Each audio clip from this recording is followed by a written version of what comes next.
Gamesthetic, episode 136. Hopefully you're having an incredible day today. My name is Alex Light with Sparky3.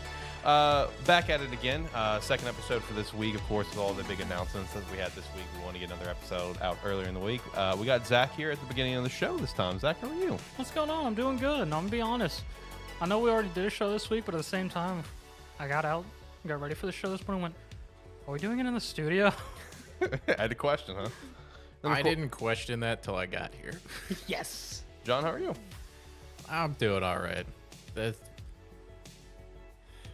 a lot to play right now. I don't know what happened. It's like nothing. It's like I felt like I had nothing, and then all of a sudden I had too much. Remember when there wasn't jack shit during the summer? Yeah, I was thinking about that today actually, because I was looking. I was like, shit. I wanted to play. I had like 2 demos I wanted to play. There's like 3 games out right now. I'm trying to bounce between. It's too much right now. It's a thing. I feel that. There's a few different things that I'm kind of bouncing between, but I've also just been busy outside of gaming. So whenever I have time to sit down and game, it's just like, fuck, which one do I want to play? It's like, I have limited time here. How do I want to spend it? And one way that I did spend it is I did do the Final Fantasy 16 demo as well as Sean. So we're going to chat about that here today. As well as Zach chatting about the finals. Yes. So shout out to that. Going to chat about how Twitch is dying and slowly just bleeding out. Not even slowly at this point. They just continue to shoot themselves in the foot. That's been a fun roller coaster Dude, all week. Oh my God. And they just continue to shoot themselves in the foot and just make it worse. And then I figured just because originally we were going to chat about Lies of P demo. I played like 30 minutes, not enough to really chat about. So yeah, I threw Loop 8 in there. I played some Loop 8 on the Switch. I was going to write a review about it sometime soon, which also that's a thing. I'm going to start doing game reviews on sparky3.com. You can sign up for free and you can get access to those. Shout out to that. I think the first one I'm going to do is Tears of the Kingdom now that the game is actually beat for me. I feel good enough to actually completely write a pretty solid review on it. Even if the game is late or even if it's like an older game that I just played, I'm still going to write a review because you got to start somewhere. You know, got to start somewhere. Maybe one day we can get early access codes. That's the goal. The other day I was just thinking because of how much you rave about P5 now that you've played it and whatnot. Yep.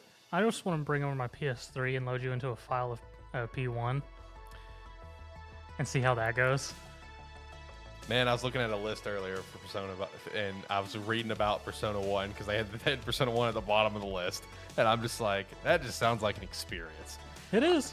I will say, Persona 2 also sounds like an experience, but a very intriguing one. I haven't got as far as P2, but the bit I've played is, yeah, it's definitely a different thing. Yeah. I did start P4 Golden. I downloaded that on Xbox, and I'm kind of diving into that a little bit. So not going to mess with 3? He's going to work his way from 5 to 1. Yes, correct. Again, I just want to bring my PS3 and load you into a file of P1. Well, I'm not doing 3 yet because I was waiting for the remake, honestly. Even if it won't have the answer and stuff. Cock. Which is still weird to me because I wasn't here whenever y'all talked about it, but... So the FES content that they're adding, so the answer was actually originally part of FES, not portable, which is the weird thing. So they're still cutting the answer even though it was part of FES. Yeah, well, it's sort of a weird thing because FES had 2 parts. It was the main game with all the stuff they added in quality of life stuff with FES, and then once you actually completed the game and didn't get the bad ending and got the true ending, it would then be like, all right, cool, everything happens. You go back to the menu and goes, now you can play the answer. So it is a separate thing from the main game, but it's all in FES. Interesting. Yeah, which I thought was very odd when you told me that. Yeah, okay. Well, from the general vibe I've gotten online from the community is everyone is just so confused with how they're handling this remake. Or everyone's just like, Atlas is doing Atlas things. Exactly. So yeah. 3's just all kinds of fucked. I will say, there's a decent chance I'll play the 3rd one when the remake comes out. I don't know.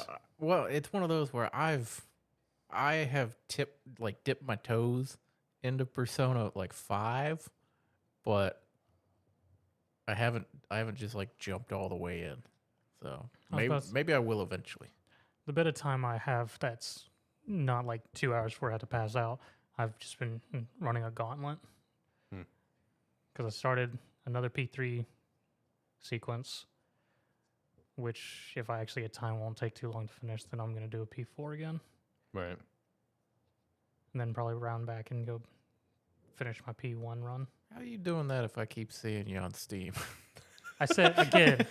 I said without the days where I have to like 2 hours before I have to pass out, because like I've only actually played it for like one day, and I got 6 hours. Been through. Well, I say 6 hours. It was more of 8 hours, and I got through 2 of the moon fights in 3.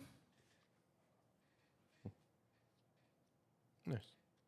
You have no idea what that means. Nope. All right, cool. Zero clue. I'm just going with it, man. I will know one day. One day I will know exactly what you're talking about. Unlikely. No, I will. I'm a Persona guy now. I want to play the games. I'm going backwards.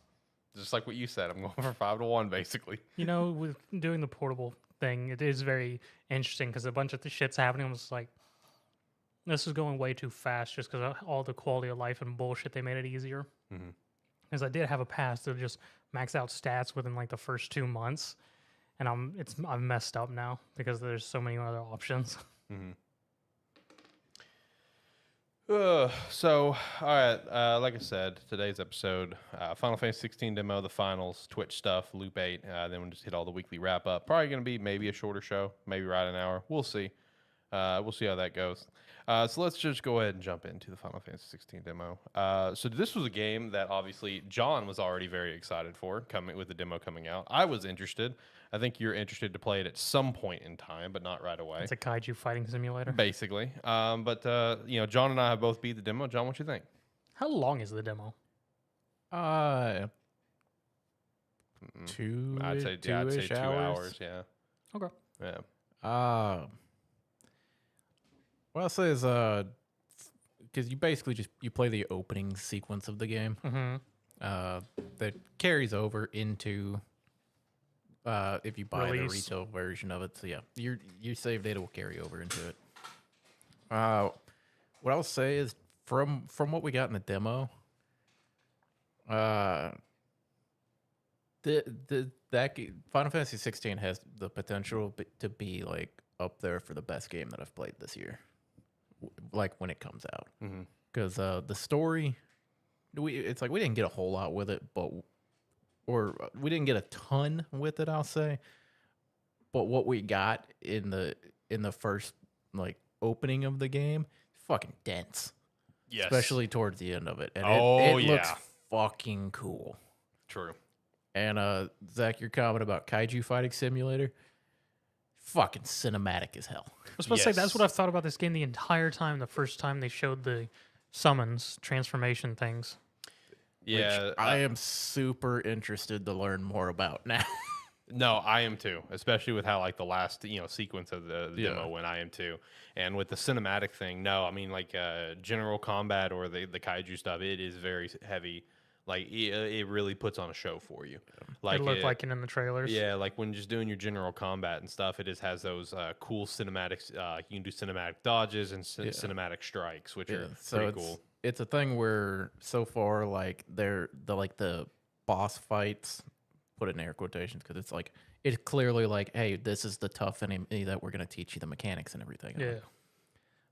It basically has almost, it's not a segmented health bar, but there's very clear points of like something is going to happen here, something is going to happen here. And yeah, it's like there's moments where you'll stagger them or something, or you'll get them to the threshold, and then you will be able to do like a cinematic attack or something, or you have to time it and do a cinematic dodge. So are these fights real time or turn based? Real time. Okay. It's an action game. Well, I knew that, but I wasn't sure if they changed it for the kaiju mechanics. No, which is interesting because when you start the game, you get a couple options with it. You get your story mode or act, like it's basically like, do you want the story or are you comfortable with action games, or are you not comfortable with action games? Gotcha. Is how they portray the difficulty. And even then, it's like, well, I'll get into that in a minute. But and then there's a ton of options before you even start, where you have to like pick your settings, which is interesting. They had a decent amount of options. It's like, I wouldn't say it was anything crazy, but plenty of stuff to go through and kind of customize the way that you experience it. Can you self map? No. Well, shit. But one thing that I found was interesting is because they have the option for like comfortable with action games or not comfortable. And the not comfortable, basically, normally they lower the difficulty of that. It sounded like it would give you, like, you would basically have equipped items to help you out with it, but you gain access to those items even if you pick the other option. Because there's 3, they give you a series of bracelets that you can equip. And it's basically stuff that would normally be like upgrades in typical action games or like action style combats, where like there's always the upgrade path in these games where you can, like, when you're about to get hit, time slows down. Okay. So it's like there's a band that just does that and gives you a big circle on the screen telling you to dodge. Yep. There's a band where when you hit a certain threshold, potions are automatically used. And then there's I don't remember what the 4th one does, but there's a 3rd one that turns it from like having to actually like learn the different combos and how to use them in that to just hit square. So it turns it into a Warriors game. Yeah, because then it takes it where you just have to hit one button to do it, and then it'll add in all of the combo, like all of your additional attacks and stuff that you can do just in the combo sequence from hitting one button, as opposed to like having to actually swap between and time everything. That sounds dreadfully boring. I tried it out to see how, like, what it would do. It took me a minute to actually realize what it was doing. But yeah, essentially what it does is it just takes your swing, and then after you do a normal swing, you can use your your fire attack to cause a little explosion. It'll automatically do that, and if you have any abilities, like attack abilities, it'll cycle them on cooldown as you're just hitting it square. So, yeah, that sounds really boring to me. So I tried it out while I was playing through it just to see how it, like, what it actually was. It'll 100% not be something I'm using when I'm actually playing the game. Right. Because it's like, yeah, I don't care if that's like kind of the optimal combo string that I can do. I want to do my own thing. Because all I can think of when you explained that, John, was all the trial and error through Tales of Zillia and other Tales games. That's the thing. That's exactly what I was thinking of, because it's the thing of, it's like, you can go through and it's like you can cycle it through and use all my different attacks just in a sequence. But what if I find a much cooler, longer string that I can do that's more efficient? Yeah. So it just seems like the item is there for people that just don't want to worry about it. Want to be brain dead? Yeah. It's like they're there for the story. They don't want to worry about combat. That's fair. Yeah, exactly. Just make it super easy so just they can enjoy the story on cruise control, just kick back and have a great time. Yeah. Which I will say, it's like I'm super excited for this game to get more into the story. I am too. When I went into the demo, I was planning to pick the game up. I mean, this is the first Final Fantasy that really caught my eye. And, I went into it with probably about, I'd say just a mid-level, like, excitement, like a 5 out of 10. Like, oh, yeah, looks cool, whatever. I'm going to pick it up. Cool. Once the demo finished, I'm just like, fuck, that's it? So I was like, I need more. I need more. Damn it. The demo ended, and I sat there for a minute, and I went, game doesn't come out for a few more days. Yeah, I know. That was me too, man. No, because, like, this demo was so masterfully done, right? Because, like, this demo... It throws a lot of cutscenes at you. This thing is like 60-70% cutscenes, but because they're really trying to drive home that story, and it gives you like drives home like the tidbits of the story where you said it's like 60-70% of cutscenes, but it's like the story is still very clearly dense because we really didn't get a lot, but we got just enough to tease you. And it's the same thing with the gameplay. It's like they give you just enough to tease you and make you want more, and it makes the game so much more exciting. One thing, because I was confused slightly at first, because the game starts and you play for maybe 5-10 minutes or something. Yeah. And then it transitions to a much younger version of you. Yes. Hard cut. And then the rest of the demo is basically played out as the younger version of you. Yes. Neat. Okay. And it's basically like, it shows you, it's like, this is where you're at. We don't really, it's like, you have no idea what's going on here. Let's show us how you got there. Yep. See, I was sort of getting that feeling because I wasn't reading articles, but I was getting several articles popping up. But just hyping up Final Fantasy 16, saying it may be the best RPG in a while and things like that. I'm just like, damn, this demo did its job. Yeah, Yeah. the demo 100%. Even if you're like not very excited for it, the ending sequence on its own will hype you up for it. Yes. No, 100%. Like the ending, just the way that it leaves you, it's just like, damn it, I want more. It's like, what do you mean this is it? So did he choose to become one with Inferent, or was it forced upon him? We don't know. Yeah, Oh, okay. we'll find out. Yeah. Because Ifrit's, I mean, he's a classic, but not my first Well, choice. Let's put it this way. Everyone's confused. Okay. Yes. It's not. It's like So they're like sleeper cell soldiers. It was a big surprise. Yes, it was. Damn, that's a hell of a thing to imagine the Final Fantasy world. Some mad scientist just infuses a bunch of Aeon summonings into random people, and just one day they just wake up and start transforming. Yeah.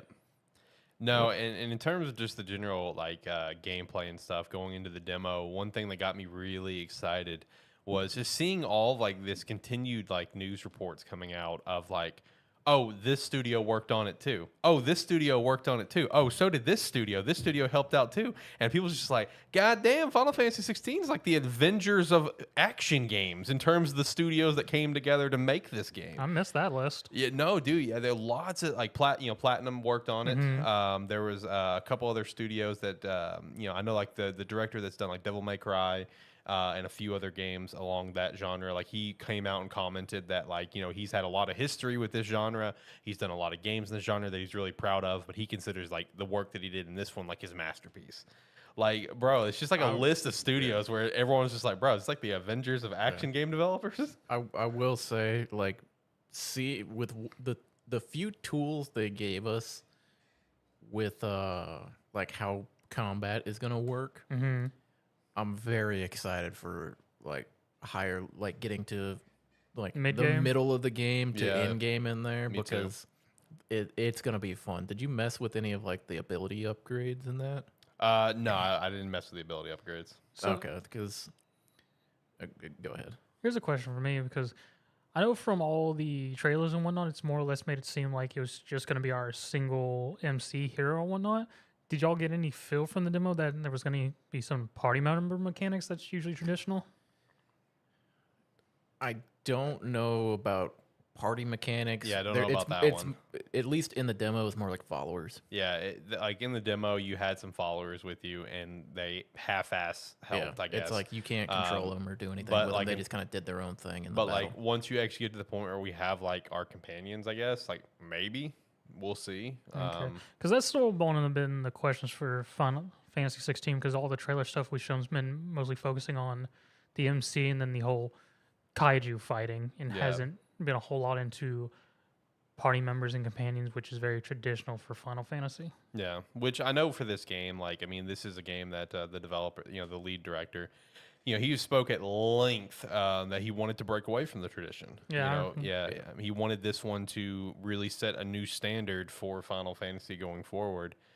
So maybe those mechanics just aren't there. Maybe it's just going to be like what we experienced in the demo, and just have simple like followers that half-ass help out in battle. Yeah, I could see it being more like you kind of get a party together where you don't necessarily command them what to do, or like have control over them necessarily, but like can issue like basic commands, like attack target or come back to me, help me, or something like that. I could see that being along the lines, and for the most part, just having them do their own thing. Gotcha. That's what it looks more like.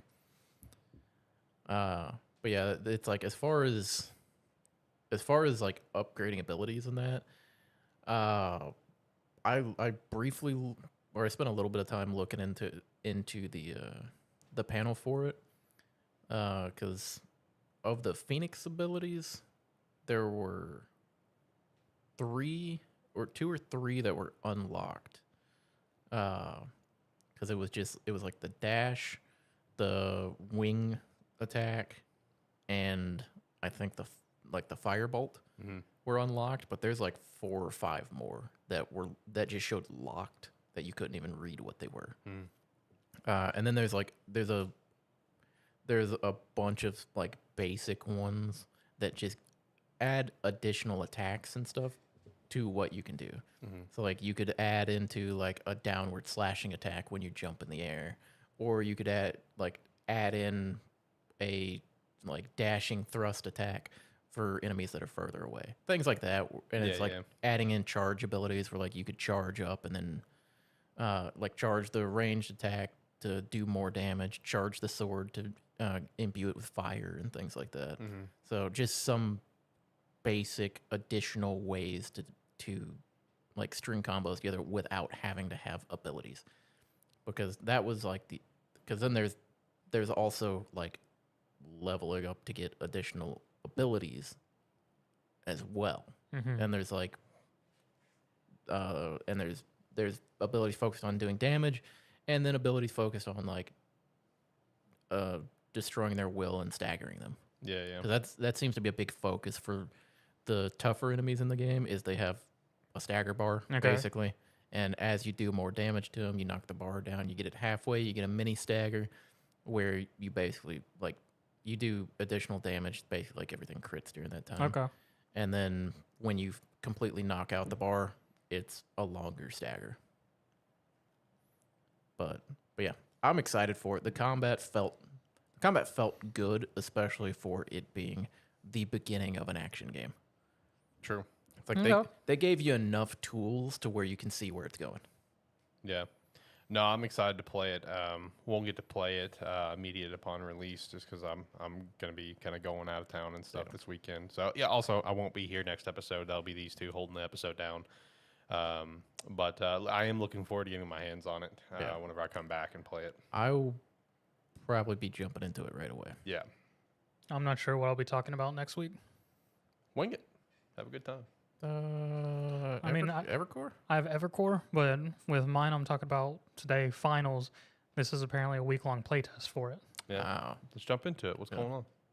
Yeah, so this was a fun thing I saw last night, because this was a game I think was originally announced in Summer Games Fest of last year. Sounds about right. I saw you playing this yesterday, and I was like, had to go look at the Steam page. I was like, what the fuck is he playing? Well, here's the fun thing about that, John. So I had literally just turned my computer on for the first time at like 9-ish last night. That was the first time I turned my computer on all day. I went Steam. I was going to hit up my Omega Strikers, go to my library in Steam. I just see popped up new, the finals. I went, the fuck is this? Click it, and I go, fuck, I forgot I signed up for this. It's one of those games that Zach signs up for and forgets about.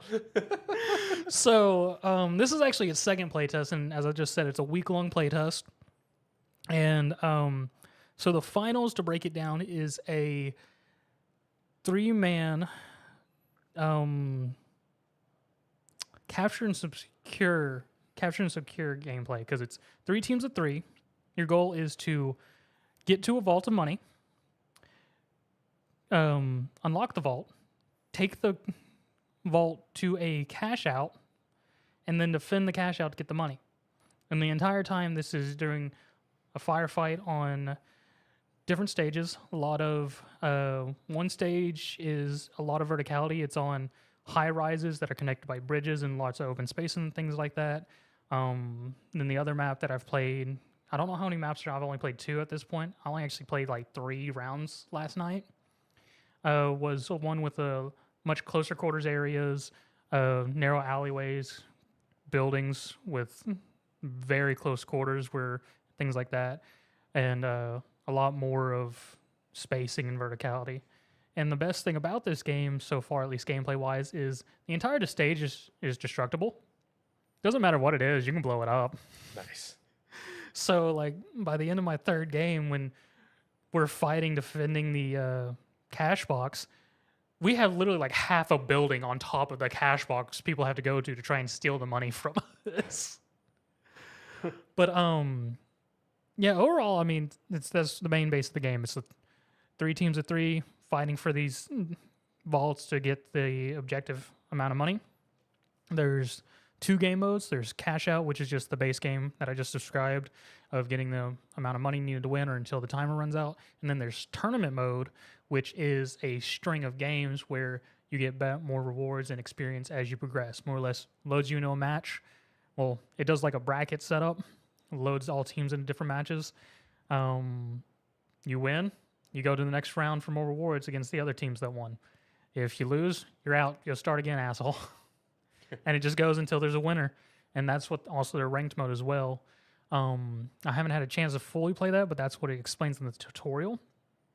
It is a very fast-paced game. So, like, it took me it took me a lot of deaths in the first 2 rounds to really get a feel for it, because I had to really adjust my sensitivity, because you would probably get this, John. It's a Twitch shooter. It's a Twitch shooter, and it reminds me a lot of my Apex play, because I have upped my sensitivity significantly. Yeah. So I can just flick. But I've been enjoying it so far, because basically the main changing stuff is like you can do different builds. So like your character or contestant, because the whole setting is this is a globally watched, no better way to say, a metaverse sport where people are loading in as their avatars to compete in the finals for cash money and things like that. And the whole loading screen is like a whole production, because when you load into a game, it's just like, we have the Big Splash, the Live Wire, the Boundless, and it has all 3 members of each team like doing poses and whatnot they have equipped in. Right. Very over the top. Yes, and I do, since this is a playtest, they gave everyone just a shit ton of real world money currency just to mess with the shop, see what crashes, and let people just deck out their characters and all whatnot. And it's very entertaining because they don't gender model lock any of the outfits, so you get to have some very ridiculous characters running around and just absolute nightmare. All right, that's John's kind of game. because there's 3 different character builds, and each has their pros and cons. There's the medium build, which you start off with, which is your balanced health, speed, all that stuff for your character. You got the heavy build, which is more health, tankier, but slow as shit. And then there's the small build, which is very low survivability, but very fast and very maneuverable. Yeah, one of the funniest things is seeing a heavy build in a Black Swan tutu. Is a thing you could do. That's something I would do. And overall, I mean, pretty much, since it's a playtest, I can't say nothing seems to be currency locked or anything. You'd be able to unlock everything just by playing in game, as far as I can tell. Besides just cosmetics, of course, special cosmetics. Yeah. I do like sort of their progression to unlock stuff, because it's now not a set thing of just like, well, as you play this, you'll unlock this and whatnot, progression thing.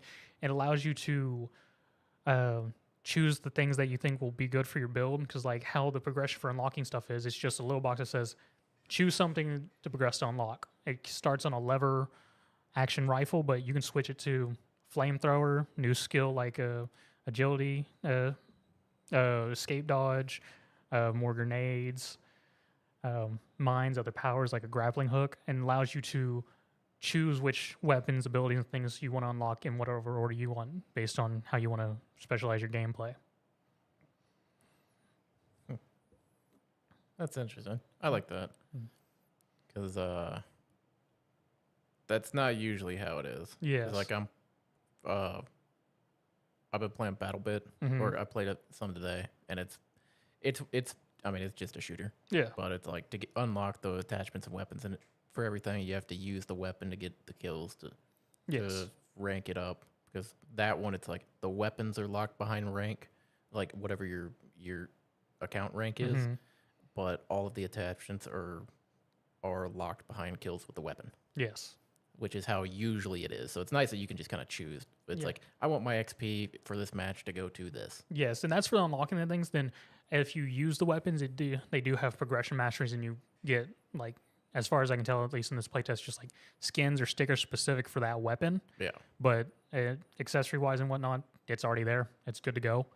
And I sort of like their thought on their battle pass, because they also have a battle pass to play with on this, and theirs is a little bit different. Where most people's battle pass is, of course, the traditional progression as you want. Theirs is a little bit weird. So, like a normal battle pass, as you play, you get experience towards the battle pass and gain levels towards that battle pass. The thing that's different about theirs is when you get a level, you get 5 points of the battle pass currency. You can then use that currency to buy anything on the battle pass list that you have unlocked through your battle pass level.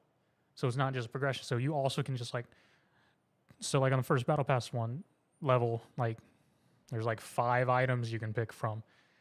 There's skins, emotes, sprays, and whatnot. It's like, but you don't have to do them in order. You can just go like, I want that one on the end, and then you can go backwards or forward or whatnot. Or you can just save your coins till you unlock the next tiers of like choices.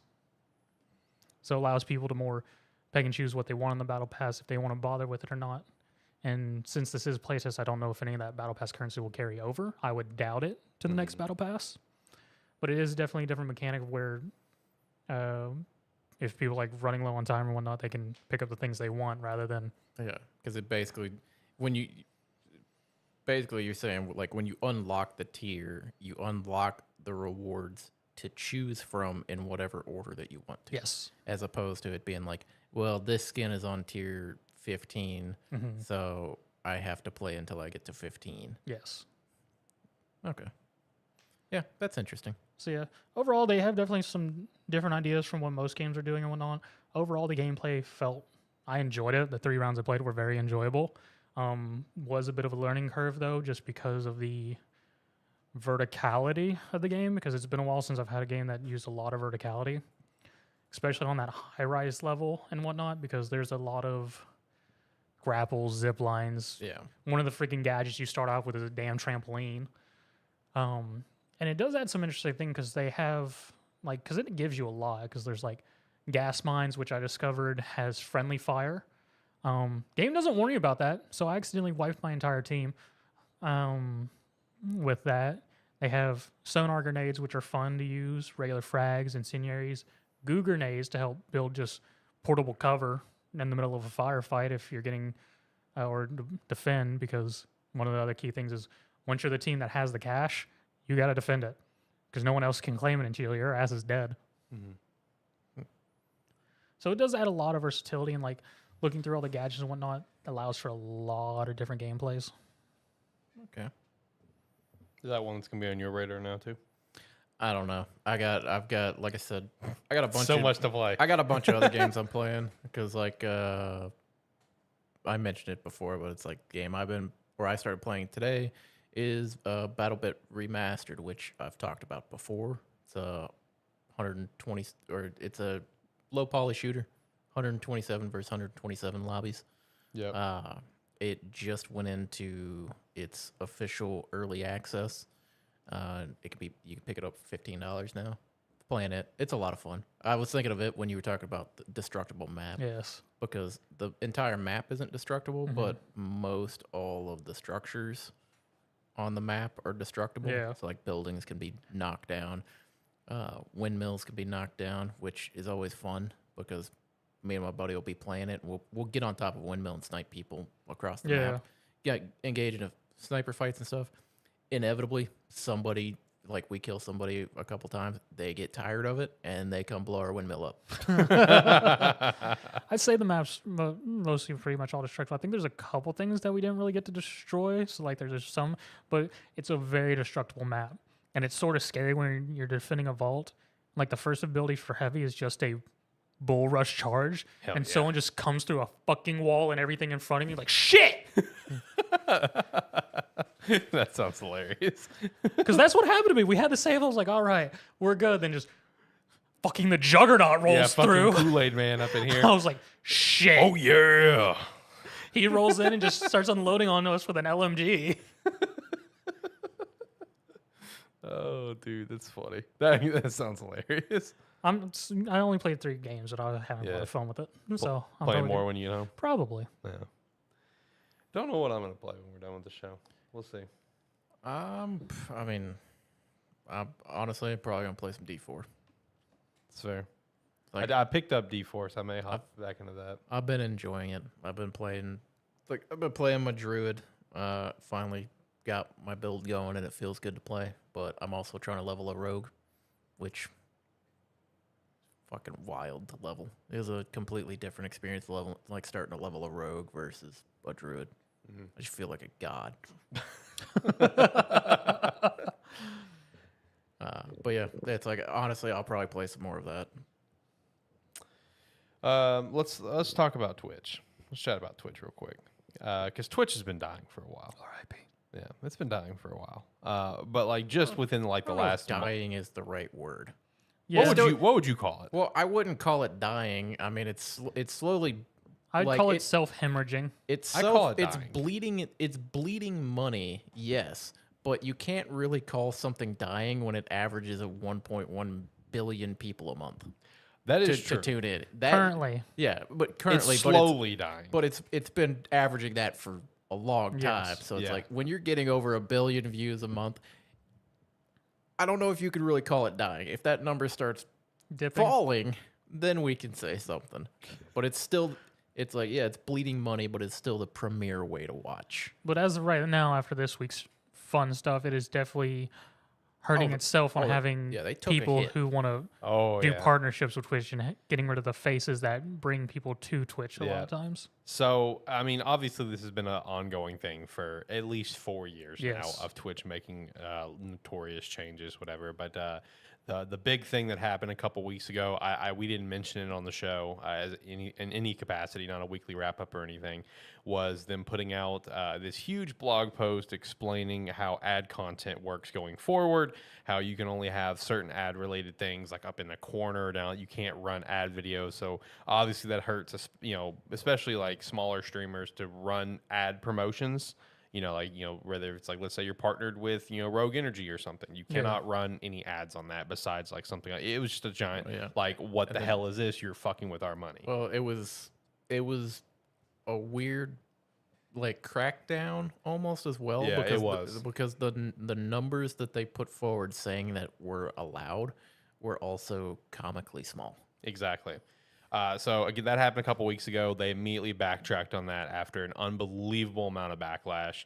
And then with that, the creators, of course, are still calling for a better split because it's currently a 50-50 split, which is the worst across the industry. There is no one else that is near that split.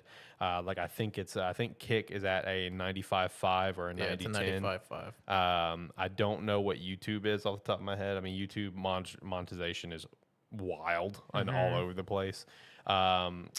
Don't know what Rumble does. Rumble's a new upcoming video service as well. I don't know what Rumble's is, but just that 50-50 is just nowhere near the mark of where it should be.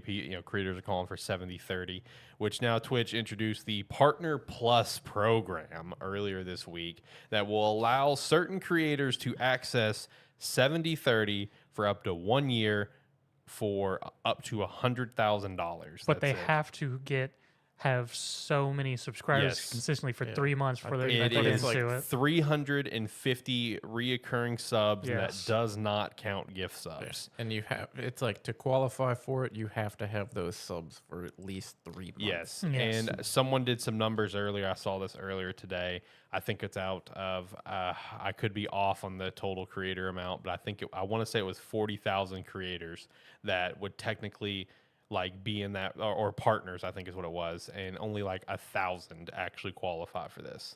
So it's just it's like a 2% of people. It's a thing of, because I saw a video talking about it, and it was basically they're just publicly putting out what was their kind of behind the scenes strategy for the bigger creators anyway. That's the same rules that they followed for the people that used to get the good split or the better split, and now they're just coming out and making it their new standard.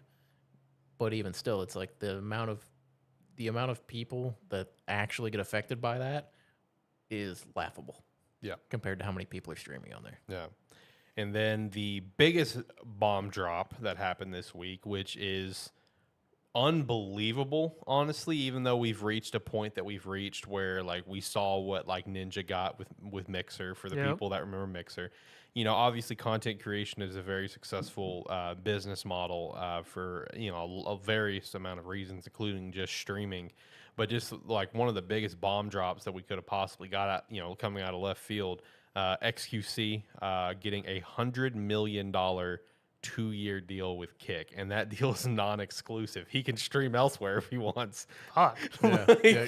All of the deals, Oh my god! all of the deals that Kick are like signing people for are non-exclusive contracts. Yeah, Those ballsy bastards. they have a lot of money, man, because like Kick is backed by basically like I think it's a crypto casino, crypto Well, slots. They're I think backed by Stake.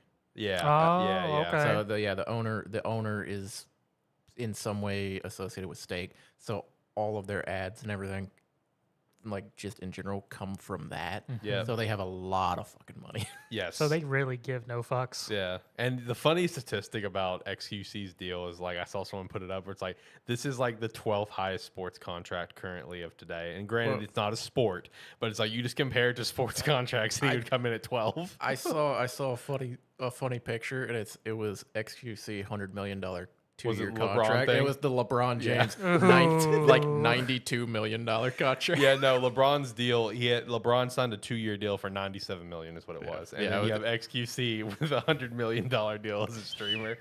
He's not even bound by a team. No, he's not. And you know, one thing I thought was so funny about that is because I saw some people saying that he's still going to stream on Twitch and stuff. Guys, XQC has been banned from Twitch like 74 times. Okay, like I don't think he's gonna go back to Twitch. But here's what I could see happening. I was watching Moist Critical's video on this, and Moist Critical firmly believes that XQC will stream on Twitch, but just for like 15 minutes, 20 minutes. All right, guys, this stream was fun. I'm going over to Kick now. If you come over here, Well, yeah, I mean, honestly, it's probably what's gonna happen. It's like he start has- up the stream and then leave. It's like he could jump onto whichever platform he wants because he's gonna sign in, and within 5 minutes, 50,000 people are gonna show up, Yep.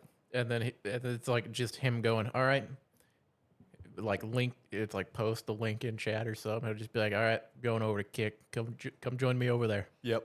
Which I mean, that's a smart way to go. That's building Kick Hub. I mean, Yeah. yeah. Because that's the building thing. the Of like, model. I mean, he averages 70,000+ people watching him on Twitch. Why Yeah. not sign in there first to drag everyone over? Yeah. Because nobody's following his Kick channel right now. Yeah. No, I mean, dude, that changes the game. You know, that deal changes the game, and it puts in a different perspective of just like not even just content creators, because obviously with content creators in terms of video content creation or like podcasting and stuff, like we see, you know, where they can take that business model. You know what I mean? Like we see it with multiple creators, but like from just a strictly a streamer standpoint to get that kind of money, it's just like it changes the game for content creation and streaming and everything. And honestly, in my opinion, it does a huge blow to Twitch, because like the big thing with all Twitch changes, and it is for all creators, is all creators, like they're no longer loyal where they, you know, hashtag bleed purple. Now they're to a point where they're just like, all right, let me dip my toes elsewhere. Let me test the waters elsewhere, because Twitch is giving them no reason to stay. So that's the kind of the fascinating thing about this. Well, the other thing is like on Kick as well. The guy behind it, he's talked about like he doesn't care if someone streaming on there has 1 viewer or 100,000 viewers. Like his vision for streaming on Kick is to not only have like the ad split or like the split that they have for subs and everything, but also like an hourly wage for streaming. Oh, okay. Yeah. So it's like they're really throwing everything on there because it's like, one, they've got the money behind it to do it, and they're trying to just bring as many people as they can. Yeah. And, you know, I definitely think that Kick right now is in that better position to succeed as a legitimate, like, long-standing platform over what Mixer was. You know, because Mixer was just a platform that it had issues at the top, right? It didn't filter down in the correct creative direction. But then also at the time when Mixer was trying to up and coming and rise and become a platform, you know, Twitch was still the ideal place to be. People, you know, were loyal, hashtag bleed purple, whatever.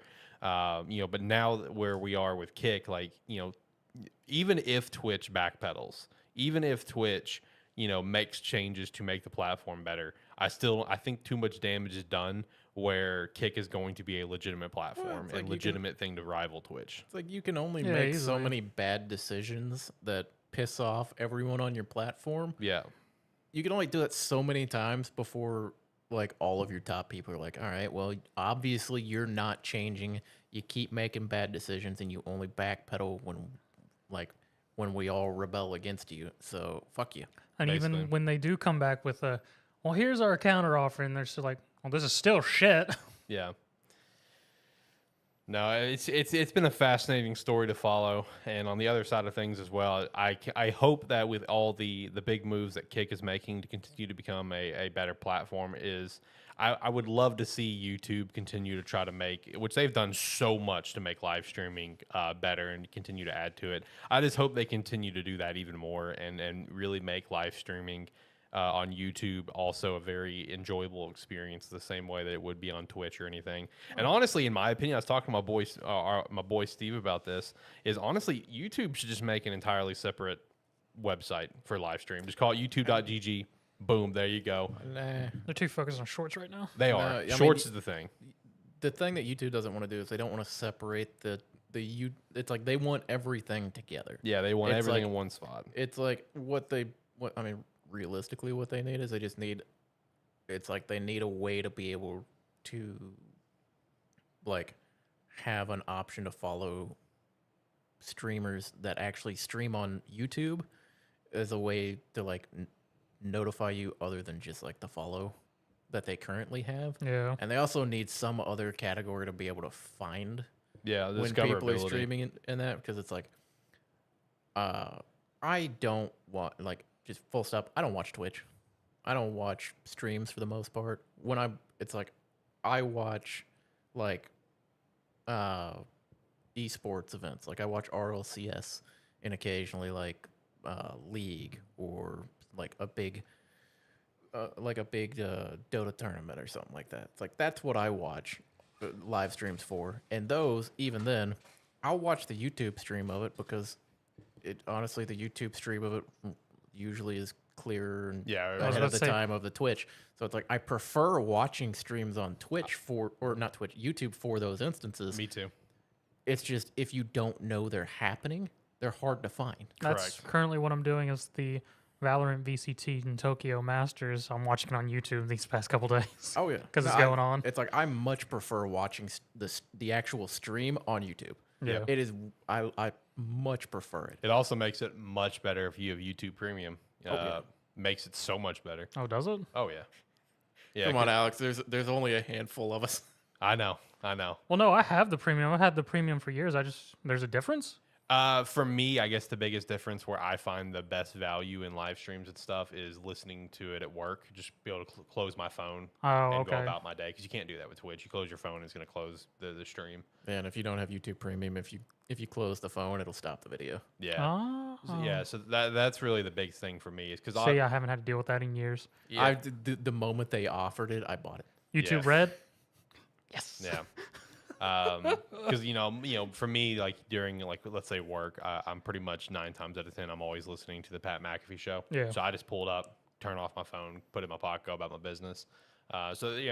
Just overall, YouTube is my preferred place to watch live streams. It's just like what John's saying, just gotta have better discoverability. It's like unless it's someone that you already know streams Yeah. on YouTube and you're already there to watch the streams, it's impossible to find anything. It really is, because Yeah. I mean, very periodically I'll see a live stream of somebody I'm not subscribed to or follow pop up, even when I go to the gaming part of YouTube. I will say, and really no site is great at discoverability, not even Twitch, because, Yeah. to discover people like, in categories, they could be real You far gotta down go low. dig. I saw one thing, right, with everything that's been going on that I thought was such a fascinating idea.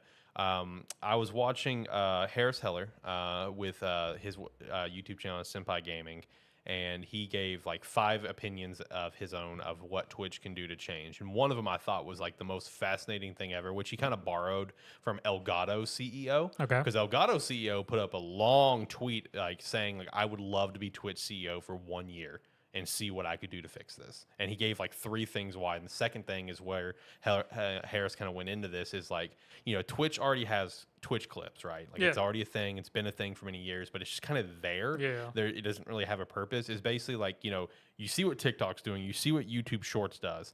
Actually make shorts, like make the clips on Twitch like a thing where you can just like go on there and just scroll like it's an accessible hub besides exactly. just sitting in some Like just go through. I know off, know dude. you You know how hate that many idea fucking because you just shorts I watch watch shorts already? nonstop. I know. Dude, Now here's another way for you I to was watch gonna shorts say- and discover new streamers in the I process. mean, it'd be very smart because right now Twitch clips they just They're die there. on people's channels. They're just I there. was gonna say, there's a like on at least on the mobile app, there's this great like you can just hit the shorts button at the bottom and just fucking go. Yeah, and you go. Dude, so there's times where like I'll be sitting back, like I'll throw a video up, I'll be watching a YouTube video on my computer, or something. And I'll sit back on my phone and just start scrolling shorts, and I'll just sit there and time will pass, and I'll just sit there and go, I don't want to look at my history because I don't want to know how many of those I just watched. Because I feel that. Because for shorts, if you watch a bunch of them, I don't know if you've ever done this. If you watch a bunch of them, it doesn't list every short you've had. It just has a category where it says shorts Yep. and a number. Yep, I've seen that. Yes. See, the only thing I don't like about shorts is it counts you as watching if you're watching like a single second. So like you literally have to just go. Yeah. Yeah, you got to get it tailored to you pretty good. Yeah. Yeah, you have to get the algorithm set for you. It knows what I want. Yeah, no, and it will figure out the algorithm for you very quickly and give you exactly what you want, which is pretty nice. It can't for me yet because it still gives me random things. I'll be like, what the fuck is this? Yeah, I don't want this. Then it'll try and throw it in there for a while. Then I'll choose something else random. right. So last thing to chat about here is I was wanting to chat briefly on Loop 8 Summer of Gods. I love when you started playing this, the message you sent me. Yeah. Because he had told me he was getting it, and I was Yeah. like, I had told him, I was like, yeah, honestly, I was considering getting it. And then I saw the first Reviews? couple reviews on Steam and went, I guess I'm getting D4. Yeah, no. Okay, so this is a game I've had my eye on for about 6 months. Was and it a bust? It was a bust. I mean, I still want to finish the game because the story is legitimately very interesting to me personally. Like, honestly, dude, if this was an anime, I would be all over this shit. Like, this is my kind of story. You know what I mean? Like, this is the shit that I really enjoy. But, like, the problem with Loop 8, and it's like, I have the message pulled up that I sent to John. The first thing I said is, I don't hate Loop 8. But it's not a great game. I will continue to play it, but it's rough around the edges. So, like, there are elements about the game that are, like, so fascinating and, like, really cool. I think the first off foremost, I think the voice acting is actually really good. Okay. With the English dub, all the characters, I think, are done very well. So that's one thing I want to say. I do like the friendship relationship mechanic across the board, but then I just enjoy that in games. You can also see how other characters like and feel about each other as well, not just between you and X character, but two other characters. You can see if they're buddies, if they're affectionate to each other, if they hate each other, or whatever. Like, I think that's a really cool mechanic across the board. Can you make everyone just want to murder each other? Probably. Because, like, you know, this game has a lot of different ways to go about changing how the game is played because of the loops. Okay. Which I will say that, you know, the loops is a very fascinating thing, but one downside of the game is, like, there's no way to skip past things necessarily that you've already done. Like, every loop is going to be the same until you change it. So it's like once you start a new loop, like, you have to you start back at the beginning, August 1st. You're just getting there. You got to go through the same damn cutscenes, the same damn voice lines. You have to introduce yourself to every single character. It's the same thing every single time. So that can There's no skip button? I mean, you can skip through all the stuff, yes, but you need to do it all. Like, you need to basically redo everything and get back to your base point to then start trying to do something different. It's like That makes sense to me, but okay. well, it's like you play through it and you start a new loop, and instead of being on like a light new game plus, you're just on new game again. Again, this isn't an issue for me. Well, see, here's the issue with it, and it's the game itself. Because, like, again, the mechanics of the game, so cool, so fascinating. There's a lot of different elements into it where it's like you basically your relationships with characters will impact things in battle. Of course, you know, you have the 3 different emotion types: the friendship, affection, and hate scales that will change different things of damage output and stuff like that. As well as maybe even fuck you over if you go with the hate scale, because it's a lot more powerful, but it could potentially make your opponent more powerful as well. Like, all that is cool and all that's fine. The issue is the actual game itself. The performance of the game is horrible. Like, it is so ungodly slow, and just everything is extremely tedious. Like, you have a loading screen. I wish I was exaggerating. Probably like at least every half a second to 2 seconds. Like, I'm not saying like just a quick little loading thing at the bottom. You know, I'm talking like an actual like character will say one single line. It's just like black screen, loading screen and the loading screen will last for like, you know, 2 or 3 seconds. Back to the one quick thing, back to another loading screen. You were complaining about loading screens. I thought you were talking like Skyrim loading screens on 360. No, I'm just talking after about you've been playing for 200 hours. No, I'm just talking about an obsessive amount of loading screens. You're talking like Sonic 06 loading screens? More than that. And I'm a Sonic 06 guy. I'm talking more than that. Like this is the most aggressive amount of loading screens I've ever seen in a game. And like, you know, the thing that also kind of kills me about it is like the battles is supposed to really, in my opinion, be like the main draw, you know, of a turn-based game. Dude, the battles, like I see where they're trying to go like really nice and visual, but it's like 3 frames a second. Like, it's so ungodly laggy. So it's like, here's what they should have done with the game. They should have gotten rid of the open world sort of element, right? Where it's almost like a small scaled Persona where you just hop between the different areas, you know? Okay. Get rid of that completely and go with a route of a visual novel. I picture something like a Digimon Survive. Honestly, you were talking about you were talking like how the battles are supposed to be like a signature. I'm like, man, meanwhile, I'm over here with Digimon Survive. Like, start off, battles are cool, and by halfway through the game, I'm like, dude, these battles are kind of getting in the way of the visual novel here. And here I'm thinking, this just sounds like a shitty Argus War. Off. No, I think if they would have went with a visual novel, still give you the ability to hop between the different like areas of the area that you're in, you know, that'd be great and fine. But get rid of all of the, you know, ability to free roam, essentially, where your character does an awkward like jog at 2 frames a second, and just make it visual novel based and focus the attention into the battles. Make the battles look as visually appealing as I can tell they want them to be, but it just fell short. Yeah. And I think the game could have been a lot better. And I mean, the story is interesting. The story is the loops are interesting, because with the loops, you know, I can see where the loops could be frustrating for some players. I saw some people on Twitter comment about this, that they got 20 days into August and died and had to restart, because you start a loop when you die. So I can see where that could be pretty frustrating. 20 days in and you finally die, and you have to go back to August 1st and work your way. But I could see where that's going to be quite a bit of a pain. But I think that's actually a pretty interesting draw to the game.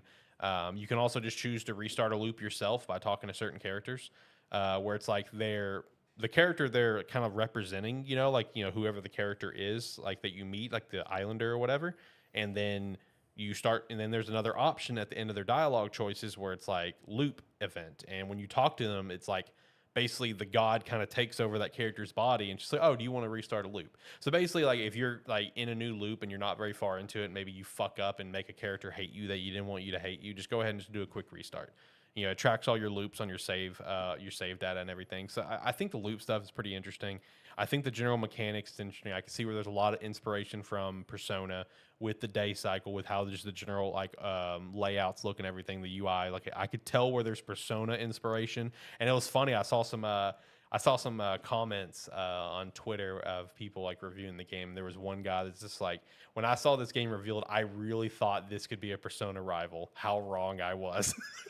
And I'm just like, yeah. Good luck with that. Yeah, good luck with that one, buddy.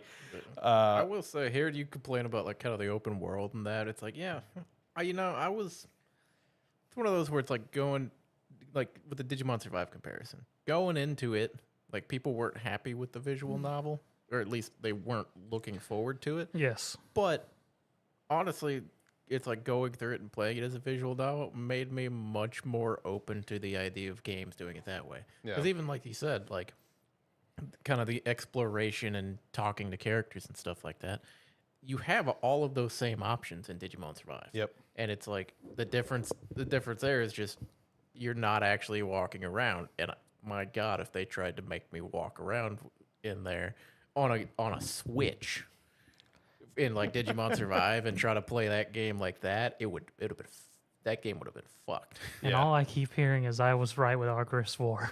No, you're not. Visual novel text game. I will say Back on it's like- 360. it's like honestly, people. It's like developers don't need to be afraid of it. They don't. It's a fucking great way to play a It game. really I is. never would have thought I would have liked to play a visual novel or something like that, and then here I was, fucking 50 hours into Digimon Survive, fucking loving it. Yeah. No, when it comes to Loop 8, honestly, I think the mechanics and general gameplay elements they went for, I give them A+. I think there's a lot of cool things in there, a lot of unique things in there. I'm telling you guys, it's just the fucking performance. Because like I'm reading the message that I sent you. Here at the end of the message I sent you, I even said I don't think it's an issue with the mechanics. It's just the performance that's killing me. And it's like the general performance of the game is just killing a very fascinating, interesting title that has so much potential. And it's like, heck, if the game wasn't so aggressive on loading screens and the game wasn't so slow, I'd probably have very little issues. Which is true. If the game wasn't just so damn slow and like a loading screen every half a second, I probably would be able to make it through the game pretty decently. I would You think feel in like. a year and a half you'd go back to it if they get quality of life updates? I 100% would. If they did any sort of quality of life update, I would 1,000,000% go back to this game. I just don't think they will. I mean, the game's a bust. I will say, like, I did see a lot of. I looked at a few reviews on it, and most of them seem to echo the idea of the game. It's like the idea of the game is cool, but it's almost like they had too many ideas for different mechanics, threw them all together, and they didn't all mesh well. Yeah, I saw a lot of those comments too, and there are certain aspects of that I can agree with, and there's some where it's just like I feel like they work fine, but I do see people's points on that because I saw that same thing where it's like a lot of cool ideas with no actual direction. Yeah. That was a common theme that I saw. Yeah. It's like, yeah, you came up with a cool concept. The execution not good. Execution is not good, and I think the story is pretty fascinating. And if it was an anime, I would be all over it. I'd be loving it. I will say, like the first battle that I lost, and it brought you into the loop. It was kind of interesting and just kind of dark with how it ended, where it's just like basically had text on the screen just kind of tell you what happened. Is that basically the world got overran by basically like trees. Essentially, and trees killed everyone, but it's like the title just depicted as like, but the mercy in it is that it happened when everyone was asleep. Everyone just died in their sleep to this. So it's like there's that darkness to it as well. So what is so you say the first battle you lost. So what is the like enemy difficulty scaling? Well, the first battle I lost was the first major battle. So, and because like when I assumed there was like it was one of those that you were supposed to lose, like they have in games, because like me and my team were doing literally nothing to this guy and he was wrecking us. So like I assumed it was just a battle I was supposed to lose. And then it's like, you lose it, you do the loop and stuff. So I do assume it was the one that I was supposed to lose. So in terms of But scaling, you make it sound like with each loop, does it reset your stats or do you get to keep stats until each next loop? I think the stats get reset. So which means Yeah, stats get reset because it goes back to like part of your stats is that relationship stuff, like the affection, the friendship, and the hate. So like when you do a loop, you kind of go back to where everyone was neutral for you. Mm-hmm. So like if there's a character that was like at the start of the start of the game, like one character is like already like views you as a buddy, and let's say in this loop you continue to bug them and piss them off, then they're gonna hate you. Then you do a loop and you get them back to the buddy level. So yeah, stats do get reset with loops. So what I'm hearing is there's a possibility you could do this without ever looping. Yep. That is that Zach, would be don't possible. buy this game. It's almost worth a $50 Don't buy purchase. this game. I think the base game is 40. I think it's 40. Well, it's Pretty sure it's 50. It Okay. I think it depends on where you buy it. Oh, is it? Okay. If you buy it, let me know. Don't buy it though. It depends on how much I want to rack my brain on trying to min max. Don't buy it though. I don't know. Buy it. Support the developers. They had a cool idea. It's Fuck just that. poor execution. This is more of a dumb idea for me. Can I do a run without looping? It is in theory 100% possible. Yes, you 100% can. I'm assuming because that first battle, like I said, I think you're meant to lose it, but you may be able to beat it one way or another. I don't know. You just didn't know enough about the game when you did it. Exactly. So if you go into it doing some homework, you might be able to get through it and be okay. That's the thing. I don't want to do homework though. I want to just blind run it. Fair enough. Anyway, I think we're good to hit the weekly wrap up. How you guys feeling? Sure. Oh, yeah. Okay. I was just vibing. So just wanted to, again, shout out the things in the last episode that I put on the weekly wrap-up since it did all happen this week. Shout out to Triangle Strategy getting a new update. That's pretty cool. New chapter, some chapter replays, battle replays, character story replays, stuff like that, all added. So that's really cool to see. Nexamon 3 was announced as well. That's also pretty cool to see. High on Life is getting a new DLC called High on Knife. And for anyone that is a woo. For anyone concerned, I don't remember his last name, but the dude who created this game, created Rick and Morty and stuff, this DLC will not feature him at all. For anyone that may have been concerned about that for any reason. Next up, Fire Emblem is coming to Nintendo Switch Online for GBA. Which Fire Emblem? The very first Fire one Emblem. Yeah, the one, Okay. Fire Emblem. The first one that came over to the West on the GBA. So not the first one. It's the one Not called the first for us. But It's not the first one called Fire Emblem for us. Yes. Okay. Yeah. So that comes out, I think, later this month. Shout out to that. There are some Nintendo Direct rumors floating around, unfortunately, but it happens all the time. But the main reason it's floating around is actually pretty fair. So Persona 3 Reload is sparking the Direct rumors since the press release so far. The Switch has been absent. So normally how this stuff goes is that since Xbox got the reveal, all the press release, it was only the Xbox logo beside it. And then a few days later, we've now seen PS4, PS5, and Steam, but still no Switch. So the same thing happened with Persona 3 Portable, Persona 4 Golden, and Persona 5 Royal. They were all absent. Switch was absent from those promotional releases as well once they got moved over to Xbox, and then they got revealed in the Direct, and that was why. Nintendo wants to reveal something themselves. Nah, Switch it's like over at Nintendo. They're like, nah, man, Switch don't want that. Yeah, we don't need that. We can't shit. run that shit. Yeah. But apparently Persona 3 Reload will be on the Switch per Play Asia because it's already up to pre-order, and Play Asia customer service did confirm, yes, it is coming to Switch. Shout out to Play Asia for confirming that, not Nintendo. So there are a lot. Nintendo probably hasn't heard about it yet. Probably not. They're gonna figure it out maybe on Monday. Someday. Yeah. No, if there's going to be a Direct, apparently it's going to be next week. If there is going to be a Direct, I was talking to Josh about this. I expect it to be probably one of the most, that was a Direct that we've probably ever seen. Pikmin 4. Yeah, I mean, you'll see a nice Pikmin 4 trailer. Dude, I don't even know what could be in this thing. I mean, maybe reveal Tears of the Kingdom DLC. They did Breath of the Wild DLC reveal pretty quickly after Breath of the Wild release. Scarlet and Violet DLC. That would be in a Pokemon thing, Pokemon Direct or Pokemon whatever it show presents. That'd be Nintendo. I don't know what the fuck they do. Yeah, They would. It's basically like if we see a Pokemon Presents is gonna happen. Yeah. That's gonna be the DLC announcement. Yeah. So I mean, like I said before like Tears of the Kingdom came out, even after Tears of the Kingdom came out, Tears of the Kingdom to me, that is the end of Nintendo for this generation. We've got some other first party titles obviously coming out with like a Pikmin 4, for example. But in terms of like your big heavy hitters, Tears of the Kingdom was the last one. Mark my words on that. So I just don't think this Direct will be anything super cool. A lot of third party stuff, couple little fun first party stuff. I do think it could be slightly possible that you finally get that 2D Mario that's been rumored forever, and that comes out this holiday. That's probably it. Nothing to get super pumped up about.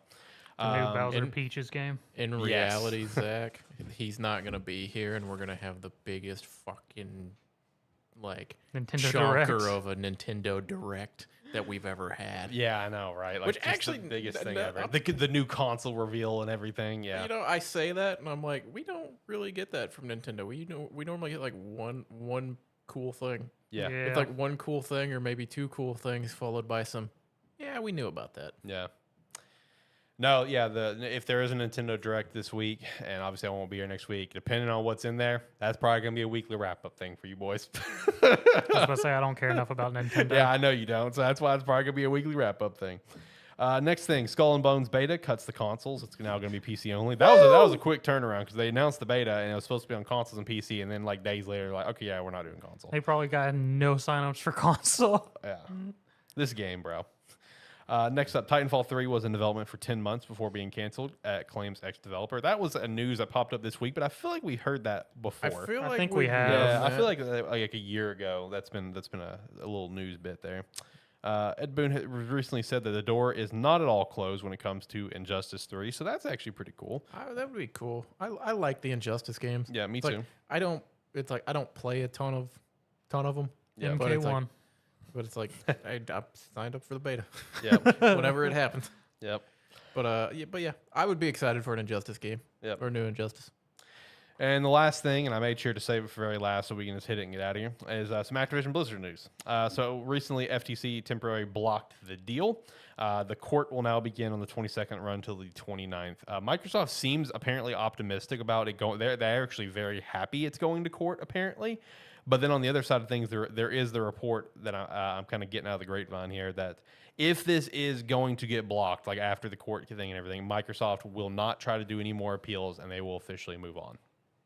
Oof. Yeah.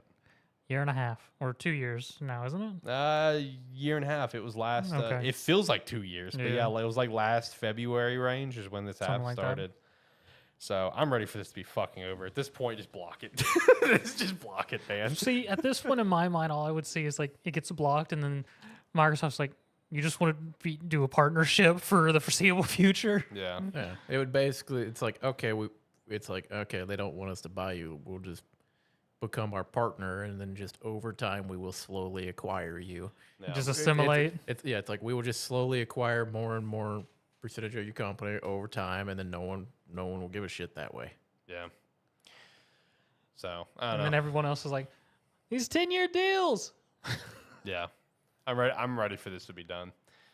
Speaking about Microsoft, one last little tidbit that I thought was kind of funny is recently Phil Spencer, he commented on why there was, which, we know there's other reasons why it wasn't there, but he commented on why there was no Halo Infinite or Halo any capacity at their showcase, whatever. Because it's dead. That's the real Because reason. it's a fucking nightmare. That's the other real reason. But I did like his response to it. He's just like, Halo still has the same level of importance as it always had for us. But it's like you got to look at the state of Xbox like 10 years ago. All we had was Halo, Forza, Gears, and Fable. I mean, he's not wrong. And he said that line, and I'm just like, thank you for the self-awareness. Because then he followed up with like, we have like 40 studios now. We have a lot more stuff to show. I mean, true, but when we're looking at like big name Microsoft or Xbox, I know. First party. What do we got? We have Forza, I know. and that's about it these days. I know. Yeah. Everything else is just like, oh, we'll see what we come up with, but Yeah. you'll get your yearly Forza. No, I just thought that was funny that he was just so self-aware of that. But true in the defense of the people asking about it, Halo I feel like should be more prominent. Obviously, I mean it should be the flagship, but it's a We sinking still haven't ship. heard any Yeah, more but the- about the Battle Royale. Yeah, the one that Certain Affinity is working on, Yeah, Halo should be the flagship. The problem is they don't know how to fucking make it. basically. A flagship, which if it comes back in strong suit, will maybe be Fable. Maybe that'd be pretty sick. Though I'm still unsure what the heck the gameplay's going to be. I don't know. It's gonna be it's a Because it weird didn't one. look like a hack and slash. Now it looked like little nightmares. I have no idea what to expect from that game. I'm glad it got shown, but I'm still more confused than ever. Yeah. All right, boys, let's hit the music. Let's get out of here. Last thoughts. All right. Like, comment, subscribe, rate, whatever your platform allows. It does help. And thank you very much for watching. All right, if you made it to the end of the episode with us, thank you very much. Second episode this week. So if you would like to see us again, at least me and Zach will be here next Saturday around 6 p.m. Central Time-ish. We'll see what time. But yeah, make sure to come in next week, support the boys, come hang out with them. They would 100% appreciate that as well as I would. Might be back the week after. I don't know if the week after, if we'll just be on a complete break or not. I don't know. I was looking at that the week after we might go on a break. So Okay. I don't know. We'll see. We'll see if we'll be back the week after that, or in my case, I would. But if you made all it in, we do appreciate you. Make sure to also go to spark3.com. You can sign up for free. Sign up for $5 a month. Support us further. We'd appreciate that support.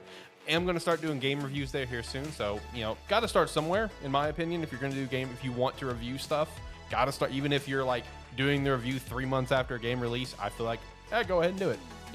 Need to start somewhere. Make sure to also go check out some Rogue Energy, pick up Strawberry Mango, and go over to Agent Inc. and pick up one of our jerseys. We'd appreciate that. Till next time, guys, have a good one. Bye.